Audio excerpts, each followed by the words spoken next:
pegar. Cartão. José te Tem o deu da um? Gil. Não, esse é o meu. Esse é o da Gil. Então, esse é o meu. Você desculpa o atraso, infelizmente o prefeito estava aqui antes, atrasou, minha vida vai atrasando em sequência. Acumulando, né? Mas aqui devo avisar, eu vi aquele seu e-mail, queria Então, entender mais a iniciativa. então vamos lá. Na realidade é o seguinte, você já conversou anteriormente com um dos fundadores do Instituto, que é o Daniel Machado. Acho que vocês conversaram um pouco a respeito da intenção de fazer uma Ele parceria, falou, né, com relação à escola pública, de compartilhar boas experiências, né? E ele esteve em contato com as escolas particulares e agora o Instituto está em contato com as escolas públicas, né? O Instituto é um instituto recém-nascido, né? Ele é de setembro, nem bebê. Ele é de setembro aí, né? E a gente entra com duas propostas, né? A primeira é de fortalecer comunidades escolares aqui em Belo Horizonte, né? Então é colocar diretores em contato uns com os outros, professores, compartilhar boas práticas da escola pública, né? Pensar a respeito dos indicadores, pensar sobre os gastos públicos, né? E realmente fortalecer quem está na área do público aí através do sentimento de comunidade. Isso abrange para a gente 4 níveis, que é a direção, os professores, os alunos e a família. Né? Então é nisso Então que tem uma vertente que está fora do docente e da administração. Vocês vão ter 2 focos em família e alunos também. Exato. Que aí no caso de família e aluno, o que nos interessa é divulgar oportunidades e criar oportunidades para esses alunos e para essa família. Né? E no caso do gestor e do professor já é compartilhamento de boas práticas, formação de comunidade, fortalecimento de comunidade. Né?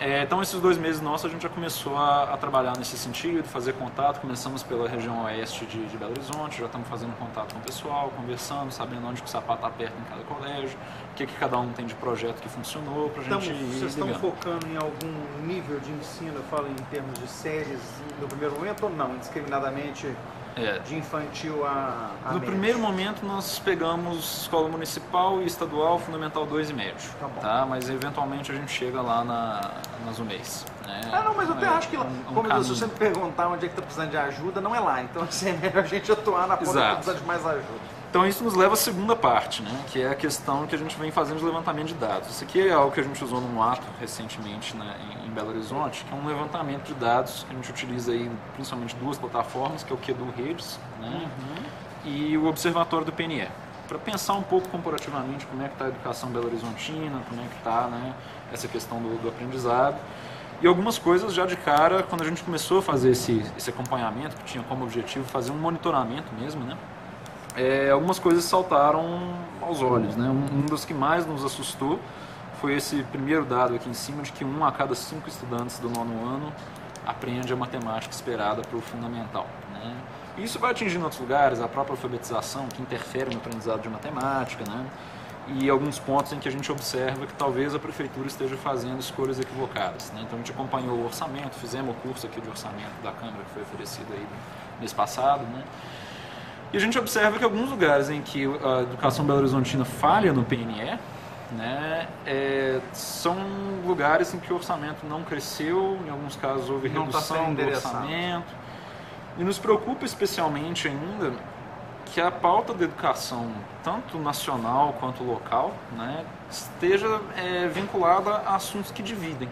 Né? Então são assuntos do tipo de ensino religioso, a questão do partido na escola, né? Ou escola sem partido, né?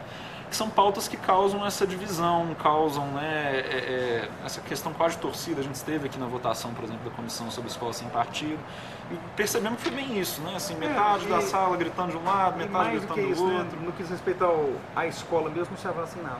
Isso. Então, o que nos preocupa um pouco, e o motivo da gente estar levantando esses dados, publicando dados, né, é a questão de trazer para o debate da educação, pelo menos em Belo Horizonte, dentro dos limites do Instituto, né, questões que a gente acha que são mais fundamentais e que são questões agregadoras. Né, porque quando você fala de alfabetização,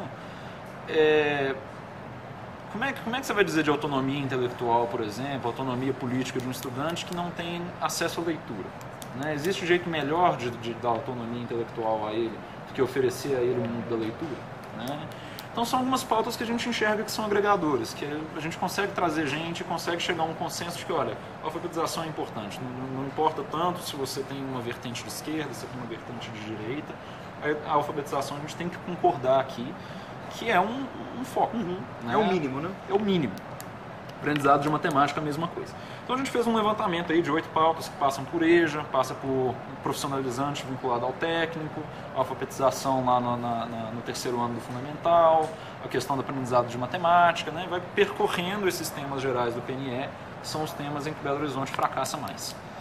E o nosso movimento agora foi de aproximar de vereadores que, né, são recentes na casa, que estão começando aí a montar a sua política, começando a atuar, e ver se haveria espaço para que a gente converse, para que a gente traga essas pautas, para que esses dados encontrem, né, um espaço aqui dentro da Câmara dos Vereadores, que consigam uma atenção, né, para isso que a gente considera que é o essencial mesmo da educação pública. O Instituto em si não tem fins lucrativos, né? Ele está voltado somente para a educação pública, a ideia dele é realmente mexer com os indicadores e atuar na formação dessas comunidades, mas a gente enxerga que sem o apoio do político, né? sem tocar a esfera do político, a estrutura não muda. Né? Lucas, obviamente tenho uma preocupação grande com a forma como a educação pública é conduzida em Minas, né? Assim, eu falo que é estranho que Minas Gerais sempre tenha 3 ou 4 colégios, sempre tinha, né? Porque agora parar de divulgar o ranking. Estou nem entrando no médio se é bom ou ruim o ranking, mas, e na hora que a gente olha para o ensino público, a qualidade seja tão diferente, né? Laura, que trabalha comigo na parte técnica, a gente fez uma emenda ontem, jogando mais R$1 milhão por ano para escola de tempo integral no município.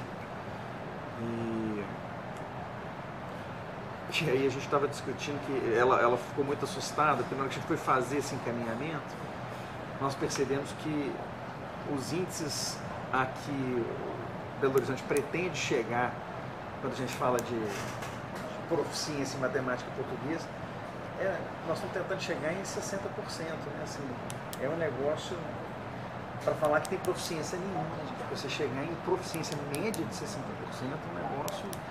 E aí ela falou, Matheus, mas a média nacional é pior do que essa. Então, assim, o negócio é desesperador. E é desesperador quando você olha para o ensino público, né? Então, assim, eu sei que o espaço da educação pública ele é um espaço com muitos desafios diferentes do simples desafio da sala de aula. Tipo, eu e o José fizemos uma visita a uma escola, né, José? Sim. E eu saí de lá traumatizado, porque nós fomos para discutir gestão e a diretora falou, Matheus, realmente, assim, precisa de gestão. As diretoras têm pouca formação em gestão, porque são só professoras que foram eleitas, então, assim, sim, quem não correu atrás não tem mesmo, a gente precisa pensar nisso, eu tenho algumas ideias, mas aí ela contou 2 casos pra gente, eu estou traumatizado até hoje com os casos, ela falou assim, gestão é importante, mas eu estou lidando aqui aí contou um caso do menino que estava tendo um caso com a madrasta, contou o caso do outro menino que tem problema psiquiátrico, que teve que ser tirado da camisa de força de dentro da sala de aula, com os colegas vindo. Então, a gente vê que os desafios do ambiente da escola pública são muito maiores, às vezes, do que eu que estou do lado de fora da escola pública posso imaginar. Tenho tentado, obviamente, como vereador, me inteirar um pouco melhor do que está acontecendo, mas sei que a minha leitura ainda é frágil perto dos desafios efetivos, especialmente porque coisas que podem parecer fazer muito sentido para mim, talvez não façam. Então, o que eu disse para o Daniel da outra vez, e aí queria repetir para você, é que vocês podem sempre contar com o gabinete, comigo pessoalmente, tanto na interlocução interna quanto na interlocução com a prefeitura. Eu não sou da base, mas tenho uma interlocução muito boa com a prefeitura, porque é uma interlocução de respeito, para as pautas que sejam importantes. Eu não acredito muito, Lucas, em legislativo como fazedor de política pública. Sim. Vamos fazer uma lei para criar um programa, pelo amor de Deus, o programa tem que criar a Secretaria de Educação. Mas eu acho que, pode ser que haja, sim, medidas legislativas que sejam importantes, e eu estou à disposição para a gente discutir e tentar fazer com que elas caminhem. 2, nós temos aqui dentro os instrumentos orçamentários, que esses são muito importantes. Então, nesse caso específico, nós já estamos chegando no final do período de emendas, sim, mas ainda, se vocês tiverem alguma coisa, vocês vão, Matheus, esse pedaço do orçamento está equivocado, precisava de algum ajuste.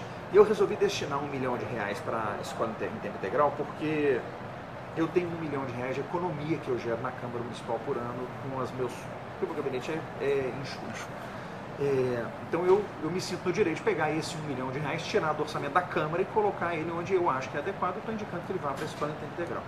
Você poderia, agora eu já fiz, mas você pode até me dizer, Matheus, para o ano que vem eu acho que essa opção não foi a melhor opção. A gente tinha um outro programa, ele tem uma subação no orçamento, porque é claro que aí é o expertise que vocês têm no Instituto que pode me auxiliar, e é um auxílio assim, eu não tenho nenhuma pretensão, viu, Lucas, isso para ficar claro, você ainda está com entidade nova, então talvez você não tenha essa preocupação.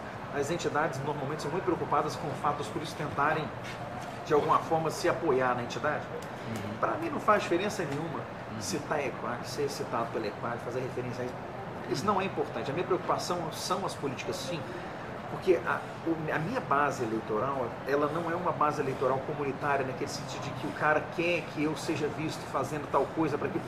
Então eu não tenho nenhuma preocupação em alimentar eleitorado aparecendo em cima de uma bandeira. O meu eleitorado nem é o eleitorado que usa a escola pública. Agora, eu tenho compromisso, por ser vereador, em fazer com que a escola pública melhore. Uma coisa não tem nada a ver com a outra. Então é só para falar assim, fique tranquilo que eu uso político, não tem interesse nenhum em fazer uso político nenhum de nada que tenha a ver com a educação, mas eu tenho carência de informação técnica adequada sobre vários dos assuntos. Então, tudo que vocês tiverem de pauta, seja para discutir com o executivo, seja para tentar interferir no orçamento ou na execução orçamentária, seja em proposta legislativa, eventualmente, se for o caso, o gabinete está aberto. E aí eu peço, obviamente, autorização para, quando a gente tiver aqui uma dúvida sobre como conduzir uma questão desse mesmo tipo, a gente pode consultar. O Instituto falou, está na mão aqui, um projeto com esse e esse teu. O que parece para vocês? E numa conversa informal. Eu posso te dar um exemplo concreto. Nós temos eu já tenho opinião, mas só para você entender. Nós temos uma proposta que está rodando aqui dentro, tem muita proposta aqui sobre inclusão de conteúdo pedagógico. Eu tendo a achar que elas são todas um equívoco. Acho que interferir nos conteúdos pedagógicos por meio de lei é um equívoco. Primeiro que tem uma discussão sobre competência, que para mim essa competência é federal. Mas mesmo quando os vereadores às vezes fazem isso escamoteadamente, falam, não estou criando uma disciplina, eu estou só indicando um conteúdo que deveria ser abordado. Mas eventualmente eu preciso ouvir alguém que entende do assunto. Fala aqui, estão propondo isso aqui, faz sentido, é uma bobagem, não é o caminho, é o caminho. Então assim, eu gostaria muito da gente conseguir abrir esse canal de mão dupla. Por um lado, o que vocês precisarem de apoio interno, ou de apoio junto ao executivo, ou de atuação sobre o orçamento, eu quero estar à disposição de vocês, mas por outro lado a gente poder fazer essa interlocução no outro sentido. Eu gostaria muito, e foi isso que eu disse do Daniel da outra vez, eu gostaria muito de aproximar algumas escolas particulares do ambiente da escola pública no que diz respeito à gestão. Eu não estou falando de aspectos acadêmicos, eu estou falando de aspectos de gestão. Algumas pessoas têm insistido comigo que talvez essa aproximação possa ser um pouco mais abrangente, ao invés de a gente falar de escolas particulares, porque tem outros agentes por aí que têm condição de fazer essa interlocução. O Instituto Áquila, por exemplo, tem uma experiência interessante em interface com gestão de escola pública em outros lugares, com algumas escolas específicas. E eles não são uma instituição de ensino, eles são uma consultoria de gestão. Então, bom, talvez seja isso. Você tem algumas experiências em outros lugares de adoção de biblioteca. O que eu acho é que falta recurso humano e financeiro dentro das escolas para a gente fazer o que precisa ser feito. Então eu acho que a gente precisa tentar arrastar alguma força de fora, porque não tem, gente. Você está vendo o orçamento. Sim. Eu fiz essa destinação de R$1 milhão lá e fiquei pensando. O orçamento prevê um custo, a gente estava debatendo isso aqui agora, de R$500 por ano do aluno na escola integral. Esse custo é errado. Esse custo está errado. Ele está errado por quê? Porque, não, tudo bem, porque a estrutura eu não preciso, que ela já está